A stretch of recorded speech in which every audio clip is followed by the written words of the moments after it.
भी पूरा कर लेते हैं। यज्ञ भगवान को हव्य अर्पित करके, और क्या बोला मैंने सुबह सुबह, 1 चम्मच गाय का घी पियो, घी पियो और 100 साल, जोर से बोलो, सुबह सुबह गाय का और 100 साल, ये है मकसद। और ये जो घी है ना, ये बड़ा जो स्वाद भी बड़ा लगता है ऐसे। और फिर 1 चम्मच क्या बताया, ये मेरा सुबह अब पूरा दिन भर का खाना है ये, 1 चम्मच च्यवनप्राश। और भाई अपनी चमड़ी बूढ़ी ना हो तो कोलेजन प्राश, और हम तो इसका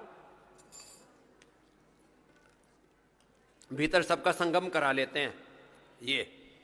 ये हमारा हैंडमेड है,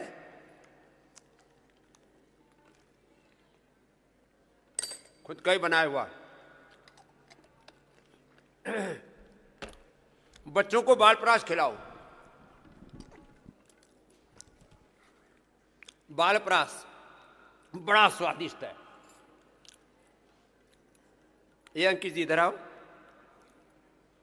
ये सोच रहा बाबा जी अकेले अकेले खा रहे। जोरदार अभिनंदन भाई अंकित जी का भी। ये अपने बच्चे के लिए ले जाना, प्रसाद हो गया ना बाबा जी का। इसमें से 2-3 दिन मैंने खाया, वो नया देंगे फ्रेश। और सुनो, पूज्य आचार्य जी मंद मंद मुस्कान लिए आ रहे हैं, एक बार जोरदार अभिनंदन है।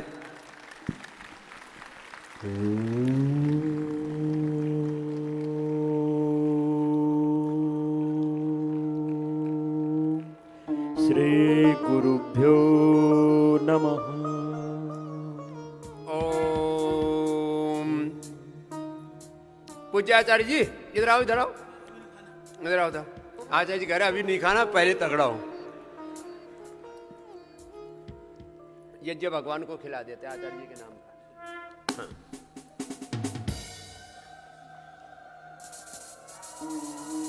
ये हुलहुली आचार्य जी ने 30 साल पहले असम में सुनी थी, फिर उड़ीसा, पश्चिम बंगाल सब करे हुलहुली करो। अच्छा, ये तो देखो हुलहुली कर रहे तो वो कर रहे हो। चलो एक बार पूज्य आचार्य श्री का बहुत बहुत अभिनंदन है। चलो वीडियो चढ़ जाओ, उधर मलखंभ भी शुरू कर दो फिर से दोबारा से। हाँ, पूज्य आचार्य जी हमारे सोशल मीडिया के बहुत बड़े योद्धा हैं, अंकित जी, ये भी आज आए हुए हैं। तो इनका भी आज अंकित इंस्पायर इंडिया जो है यहाँ भी इंस्पायर किया इन्होंने सबको। एक बार पुनः बहुत बहुत अभिनंदन। बैठ। और मैंने क्या तरीका बताया था, घी खा के ऊपर से क्या करना, 1 चुटकी नमक सेंधा और गर्म पानी पीना 1 घूंट।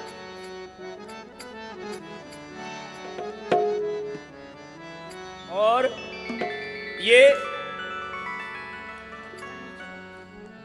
स्वर्ण शिलाजीत, सर्दी भी नहीं लगेगी। आचार्य जी इसमें सोना चांदी केसर शिलाजीत, ये एक सुबह सुबह खा लो, दिन भर सर्दी नहीं लगती। देखो पूरा ऐसे ही हम बैठे रहते हैं और पूरा आनंद ही आनंद है। पूज्य आचार्य श्री ने आकर के पूरा धुना शुरू कर दिया है। बोले भाई साधु ने धुना जमा दिया और चिमटा काट दिया। तो पूज्य आचार्य श्री का एक बार पुनः बहुत बहुत अभिनंदन है। 1 शिलाजीत का ये स्वर्ण शिलाजीत का एक कैप्सूल, ये पूरे दिन भर के लिए एनर्जी देता है। 1 स्वर्ण शिलाजीत। आचार्य जी सर्दी नहीं लगती इससे, आप भी खा लो। सब चीजों के लिए ना मत बोलो। और ये डेली एक्टिव बड़ा जबरदस्त है। ये एक्टिंग के लिए नहीं है, सच में पूरे दिन भर की मिनरल्स की पूर्ति हो जाती है। दिन में और कुछ खाता ही नहीं मैं, बस यही ले लिया। 1 चम्मच च्यवनप्राश, कोलेजन प्राश, बालप्राश, एक गोली स्वर्ण शिलाजी और एक गोली है न्यूट्रिला डेली एक्टिव। हाँ, ये कंपनी के प्रचार की बात नहीं है। आचार्य जी हमारा वापस दे दो, कल खा लेंगे हम अपना। हाँ, बगल में खिसका रहे हैं, बड़ा महंगा है ये। तो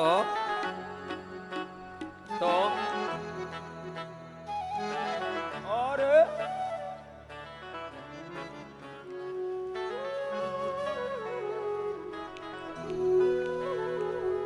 तो ये तो डेली का कार्यक्रम बता दिया।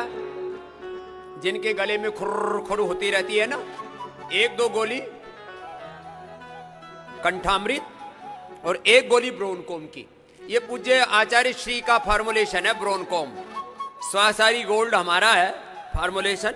ये पूज्य आचार्य श्री के लिए जोरदार अभिनंदन, बड़ा जोरदार है।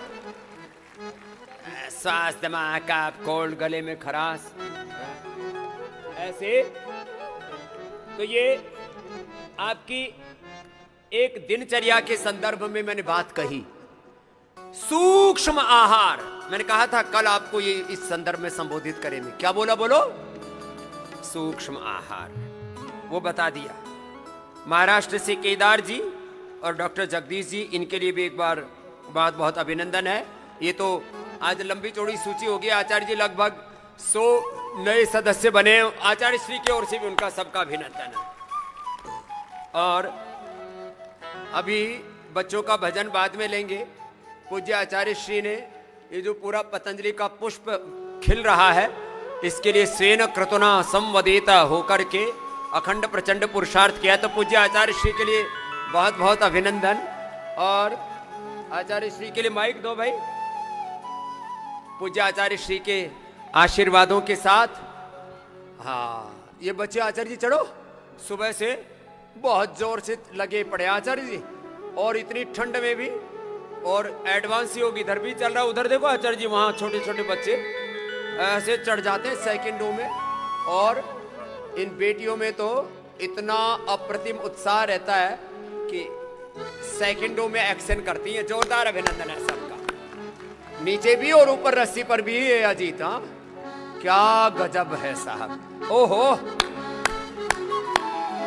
तो श्रद्धेय पूज्य आचार्य श्री से मैं आह्वान करूंगा कि सब शांति से रखो भाई। अभी भजन बाद में कराएंगे बच्चों का, ये भी पूरी तैयार है अपनी प्रस्तुतियां लेकर के। और ये हो रहा गया भाई, मोहन जो है, मोहन है या और कुछ है, मोहन कुमार जी औरैया से। तो सबके लिए अभिनंदन है। चलो बाद में और देते रहना, ये खाली आज ही नहीं देना है, हर दिन का कार्यक्रम है। तो पूज्य आचार्य श्री के लिए एक बार जोरदार अभिनंदन। पतंजलि के सेवा के, संघर्ष के, उपलब्धियों के, योग धर्म, वेद धर्म, राष्ट्र धर्म और सेवा धर्म के माध्यम से मानव धर्म हमने जो राष्ट्र धर्म निभाया है और योग धर्म सनातन धर्म की सेवा की है, ये तो अभी उसकी आधारशिलाएं तैयार हुए। बैठो बहनों, अभी उठो मत, यज्ञ वेदी पर अभी मत आओ, बैठिए बैठिए, डिसिप्लिन रखिए।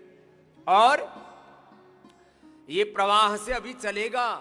अभी तो हमारा संकल्प है कि 100 साल तो हमारी आंखों के सामने यात्रा आगे बढ़ेगी और हजारों साल की नींव डाल के जा रहे हैं। ऐसी मजबूत नींव है ये। और उस नींव के हमारे पत्थर जैसे कहते हैं ना, जिन्होंने ये फाउंडेशन में अपने बचपन को, अपने यौवन को, एक एक क्षण को, अपने संपूर्ण ऊर्जा को समाहित किया है, ऐसे श्रद्धेय आचार्य श्री के लिए एक बार जोरदार अभिनंदन है। और ये बेटी को छोड़ मत देना रे, हाथ में ऐसे पकड़ रखे हाथ। हा? अब ये छूटे, नीचे कैसे आएगी? हा? अरे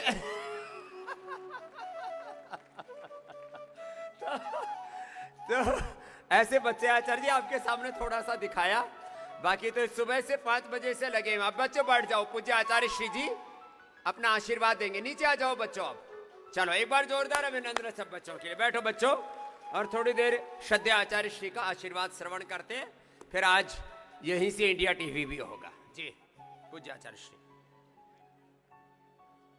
सत्य सनातन वैदिक धर्म की जय हो।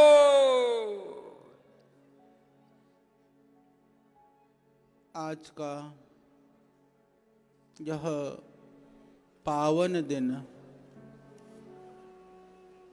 हम सब के लिए, विशेष करके जितने भी जो भाई बहन हैं पूरे देश और विश्व में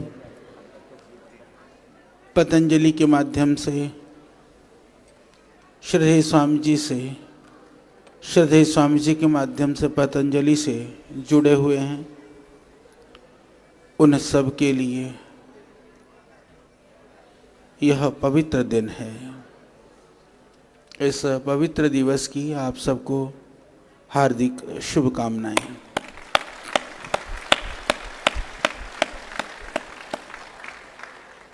पता भी न चला किस तरह से ये 30 वर्ष बीत गए।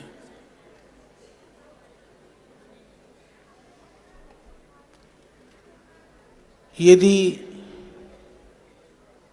काल गणना से परे होकर के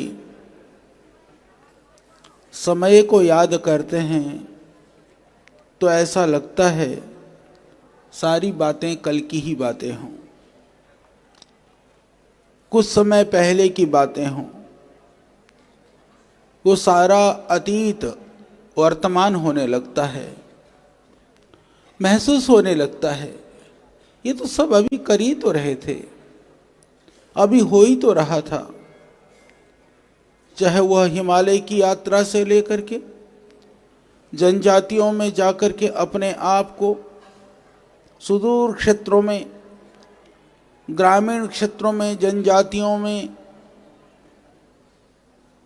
अपनी सेवा के दायित्व का निर्वहन करते हुए, अलग अलग गांव-गांव, डगर-डगर, नगर-नगर योग शिविर लगाते हुए, विविध तरह के जड़ी बूटियों को खोजने के लिए हिमालय के अलग अलग शिखरों में भटकते हुए, परंपरागत जड़ी बूटियों को ज्ञान के लिए अलग अलग प्रांतों में जिन विधाओं को जानने वाले जो जड़ी बूटी वाले लोग हैं उनके साथ मिल करके वार्ता करते हुए और योग और आयुर्वेद के अलग को जगाने के लिए बैठ करके श्रद्धेय स्वामी जी और हम, चाहे जड़ी बूटियाँ लगानी हो, चाहे च्यवनप्राश घोटनी हो, चाहे खरल घोटनी हो, बैठ करके काम करते हुए मानो ऐसा लगता है ये सारी बातें तो कल की ही बातें हैं। ऐसा लगता ही नहीं है कि इतना समय व्यतीत हो गया। जब काल की गणना होती है तो लगता है कि ये तो 30 वर्ष, सच में 30 वर्ष का कालखंड, वह भी अखंड प्रचंड पुरुषार्थ की जो श्रद्धेय स्वामी जी के जो शब्द होते हैं, जो हमेशा सबको प्रेरित करते रहते हैं कि हम सबको अखंड प्रचंड पुरुषार्थ के माध्यम से अपने जीवन को, अपने कार्य को, अपने लक्ष्य को संपादन करने के लिए हमेशा हमको प्रयास करना चाहिए, पुरुषार्थ करना चाहिए। तो आज हम सब, क्योंकि मैं आज एक रहस्य की बात बता देता हूँ, मेरे मन में एक बात है, क्योंकि श्रद्धेय स्वामी जी, क्योंकि संन्यास दीक्षा के दृष्टि से भी इस वर्ष 30 वर्ष पूरे हो जाएंगे। 31वां वर्ष संन्यास दिवस का होएगा। अभी 2-3 महीने साल का हो जाऊंगा। संस्था के संस्थापना के भी 30 वर्ष जो है वह अभी आज पूरे होकर के हम 31वें वर्ष में प्रवेश कर रहे हैं। तो श्रद्धेय स्वामी जी का जन्मदिन इस दोनों के बीच में आता है। वैसे ये रहस्य मत करो। आज तक रहस्य जो है वो रहस्य रहने दो। और लोग अभी कुछ दिसंबर में पासपोर्ट में है, वो जैसे पहले वो करते थे। नहीं, वो उसमें वो गूगल तो में है, हम विकिपीडिया में है। हम सुनो, हम दोनों, हाँ विकिपीडिया में तो वही वाला है, पासपोर्ट वाला ना, पासपोर्ट में भी नहीं है वो। अच्छा, नहीं वो नहीं है, नहीं वही जो है उसी को मानते हैं ना लोग। तो इसीलिए हम बाकियों के तो एक मनाते हैं, श्रद्धेय स्वामी जी का हम 2 जन्मदिन मनाते हैं कि आज संस्था का जन्मदिन है और वो दिन जो है ना और मेरा किसी ने नहीं। ये खास बात है। हमको पता है, मुझे पक्का वाला पता है। और आचार्य जी एक बात और बताता और वैसे पूज्य माता जी को भी नहीं पता और मुझे पता, अब सोचो कैसा पता होगा। ये लो तो भाई पूज्य माता जी को ये पता कि इस दिन, अच्छा माता जी प्रणाम। तो इसीलिए आज क्योंकि 30 वर्ष का जो कार्य का समय होता है जीवन में, जो पुरुषार्थ का अवधि होती है, बहुत छोटी नहीं होती है। और उस बड़ी योजना को भी मैं आप लोगों से, लेकिन 30 साल पहले जैसे थे आचार्य जी वैसे आप अब उतने भोले अभी भी लग रहे हो आप।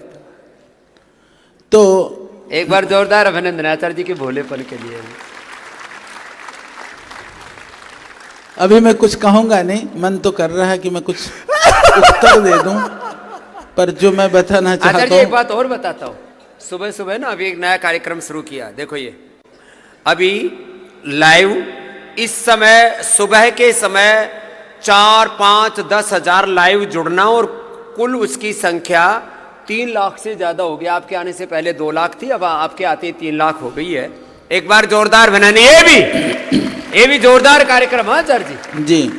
तो उनके लिए भी अभिनंदन है, क्योंकि लाखों करोड़ों और आस्था के माध्यम से तो करोड़ों, उनका भी अभिनंदन है, उन्होंने हमें शक्ति दी है ये सब। हाँ, तो इस योग यात्रा की, इस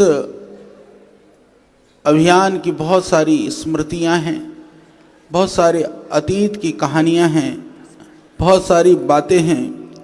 पर उन बातों में यदि मैं बात करूं कि बहुत सारे योगी लोग ऐसी बातें किया करते थे शुरू में, बोला स्वामी जी योग को जिस तरह से समूहों में सिखाते हैं वह उचित नहीं है। योग को समूहों में नहीं सिखाना चाहिए। योग को तो 1-1, 2-2, 4-4 लोगों को, 5-7 लोगों को लेकर के बैठ करके सिखाना चाहिए, ग्रुप्स में। तो इस तरह से जो तथाकथित योग के गुरु थे, आचार्य थे, संस्थाएं थी, क्योंकि उनके पास लोग आते नहीं थे इसीलिए वो उतने कुछ सिखाते थे। कभी किसी ने कल्पना नहीं करी। यदि मैं प्राचीन काल के और अतीत की बात करूं तो योग और आयुर्वेद को जो ऋषियों ने जो मॉडल बनाया है ना, वो थोड़े लोगों के हिसाब से बनाया था शुरू में, क्योंकि जैसे आयुर्वेद आबादी कम थी शायद। आयुर्वेद है, आयुर्वेद के लिए कल्पना की गई कि हर ग्राम में एक वैद्य होना चाहिए। गांव के हिसाब से वैद्य की कल्पना की गई। औषधियों की कल्पना यदि हम बात करें तो वहाँ पर कषाय, स्वरस, फांट, ये जितने भी जो क्वाथ वगैरह की जो कल्पनाएं की गई है, ये आसपास में जो औषधियाँ पाई जाती थी उनके द्वारा उपचार के लिए शास्त्रों में विधान किया गया। इसीलिए जो ताजी औषधियाँ हैं, जड़ी बूटियाँ हैं, उनके जो स्वरस है वो तो आपस में ला करके फिर कुंडी सोटे में, उखल में, खरल में कूट करके, गांव में एक गांव है, बीमार हुआ कोई, उस गांव में बीमारी में आप देखेंगे तो 2-4 बीमार मिलेंगे। 2-4 के लिए तो कहीं ना कहीं पत्तियां, जड़ी बूटियां तो अवश्य मिल जाती। तो इस तरह से आयुर्वेद का उपचार किया जाता था। अब आज का जो समय है, न जंगल हैं सब जगह पर, न खेत खलिहान हैं, बड़े बड़े शहर हैं, बड़ी बड़ी आबादी है। इसके अतिरिक्त तो यदि आप देखें तो लोगों के पास फुर्सत भी नहीं है और ग्राम वैद्य भी नहीं है, जानकार लोग भी नहीं हैं। तो आज की परिस्थिति के अनुसार क्या करें हमको लेना पड़ता है। कई प्रांतों के आंवला ले आकर के हरिद्वार में प्रोसेस करते हैं, हम जूस निकालते हैं। उस जूस निकाल करके टेक्नोलॉजी के दृष्टि से हम एडवांस हुए हैं, तो उस टेक्नोलॉजी का प्रयोग करते हुए एडवांस जो हाइजीन, जो क्वालिटी है, बिना प्रिजर्वेटिव मिलाए हुए किस तरह से उसको सुरक्षित रखा जा सकता है, उसको सुरक्षित करते हुए हमने पूरी दुनिया को, पूरे देश को, उस स्वरस को भी, आंवले का रस है, एलोवेरा का जूस है, बीट ग्रास है, तुलसी, नीम के पत्तियां हैं, इन सबके रसों को, गिलोय है, इन रसों को लोगों तक पहुंचाने का प्रयास किया है। यानी उसको यदि दूसरे परिप्रेक्ष्य में देखें तो जो ऋषियों की संकल्पनाएं थी, ऋषियों की अवधारणाएं थी, ऋषियों की सोच और जो दृष्टि थी, उस दृष्टि को सही माने में आधुनिक विज्ञान का प्रयोग कर करके 100% उस गुणवत्ता को जन जन तक पहुंचाने का पहला बड़ा कार्य भी पतंजलि के माध्यम से ही हुआ है। इसमें एक बात और बताना चाहता हूं कि आपको कभी यह भ्रम भी नहीं होना चाहिए कि क्या हर चीज को हम मॉडर्न तकनीकी के साथ में, विज्ञान के साथ में जोड़ करके सब कुछ आधुनिकीकरण कर सकते हैं क्या। इस विषय में मैं निवेदन करना चाहूंगा, कुछ चीजें ऐसी हैं उनको आप किसी भी तरह से परिवर्तन नहीं कर सकते, परिवर्तन नहीं हो सकता है। तो यह रिसर्च भी हम निरंतर कर रहे हैं, किसमें हम नवाचार कर सकते हैं, किसमें हम वैल्यू ऐड कर सकते हैं, किन चीज़ों में हम कितना भी परिवर्तन करके तो भी परिवर्तन नहीं ला सकते हैं।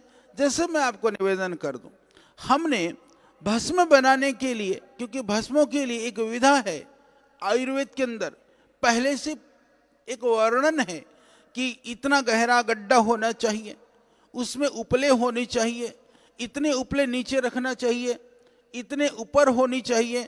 तो उन उपलों के माध्यम से फिर हमने भस्म बनाया और वही टेम्परेचर को माप करके कि उपलों में प्रारंभ में कितना टेम्परेचर होता है, मध्य में कितना टेम्परेचर होता है, बाद में जब वो उपले बुझने की तरफ होते हैं तो कितना टेम्परेचर होता हुआ जाता है।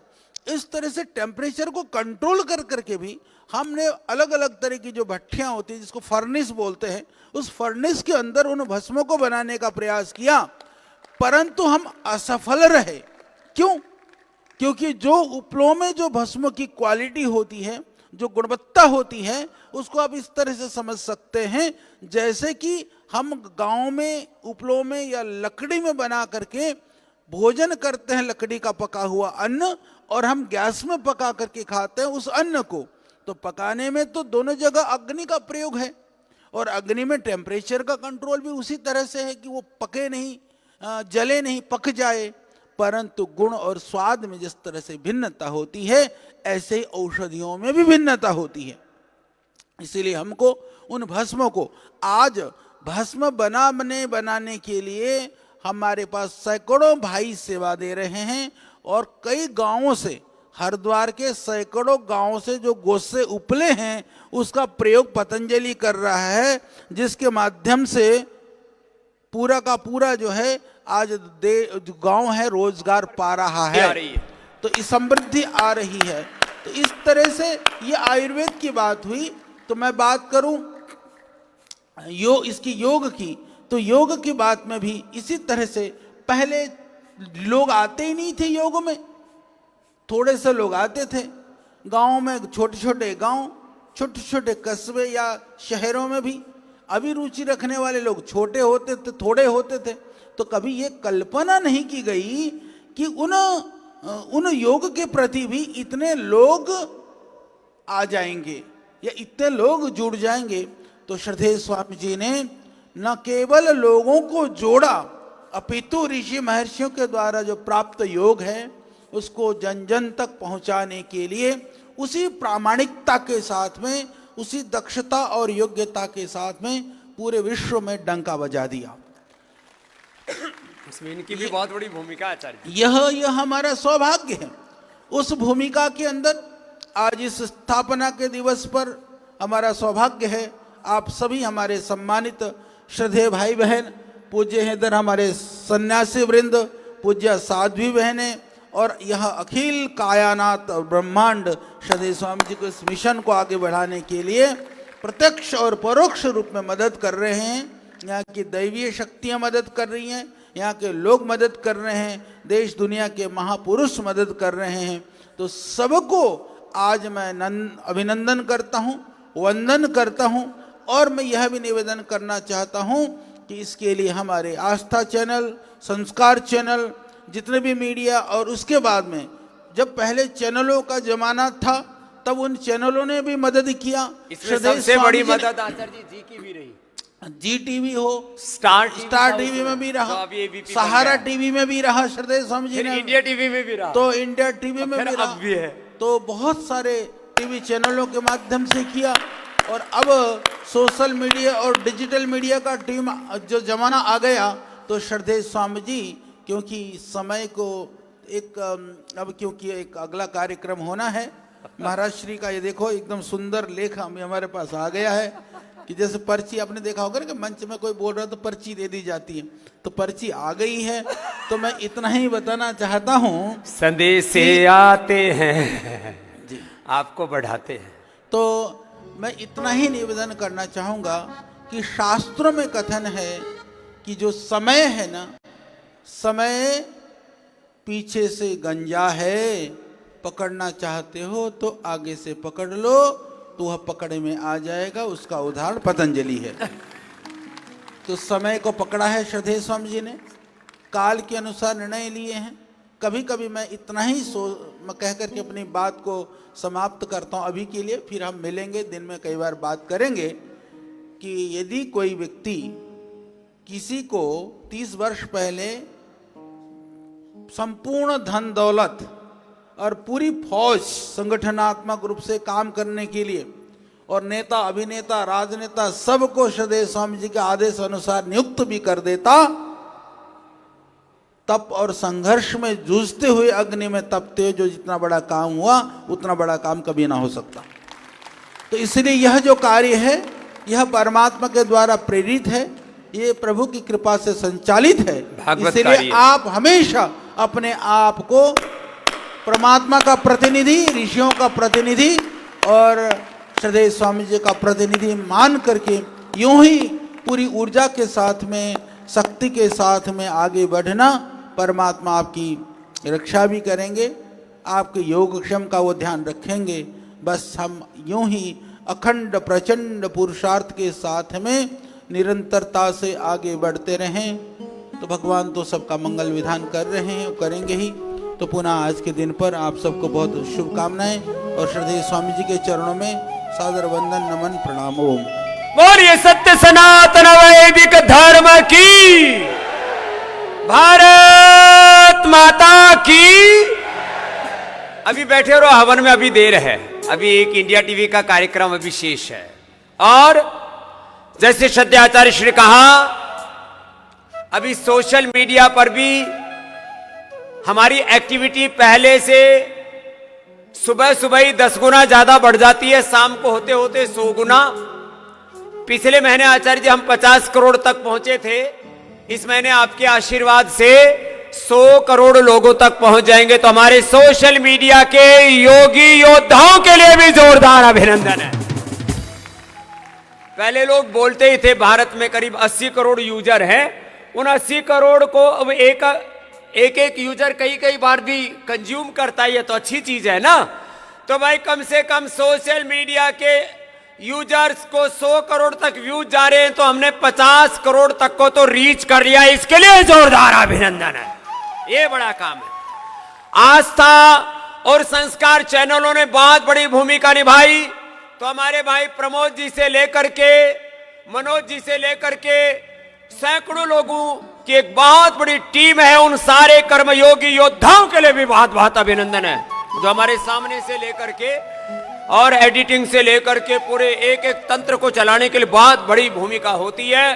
कोई कार्य करने के लिए संगच्छध्वम, इसे मैं कलेक्टिव क्रेडिट की बात करता हूं। पूज्य आचार्य श्री बालकृष्ण जी का and my self Swami Ramdev का आपको फेस सामने दिखाई देता है, लेकिन इन दो चेहरों के पीछे 100 करोड़ से ज्यादा लोगों के आशीर्वाद जुड़े हुए, उनका अभिनंदन है। उनके आशीर्वाद की बदौलत अब यहां तक पहुंचे हैं, और आप कार्यकर्ताओं का घनघोर तप इसके पीछे लगा है, तो आपका बहुत बहुत अभिनंदन है। लगभग जो बात ये एक्टिव कार्यकर्ता हैं वो 20-25 लाख से ज्यादा है, और जब जब कभी आह्वान किया जाता है, बड़े बड़े दृश्य, आप यहाँ पीछे मंच पर भी यही दृश्य डाल दो बेटा, सोशल मीडिया तो हो गया, ये जो लाखों लाखों लोगों के और टोटलिटी में करोड़ों के जो आयोजन हुए हैं, इसमें 1 करोड़ से ज्यादा कार्यकर्ताओं का पुरुषार्थ लगा, एक बार उनके लिए जोरदार अभिनंदन। और हजारों दानदाताओं का पुरुषार्थ लगा है।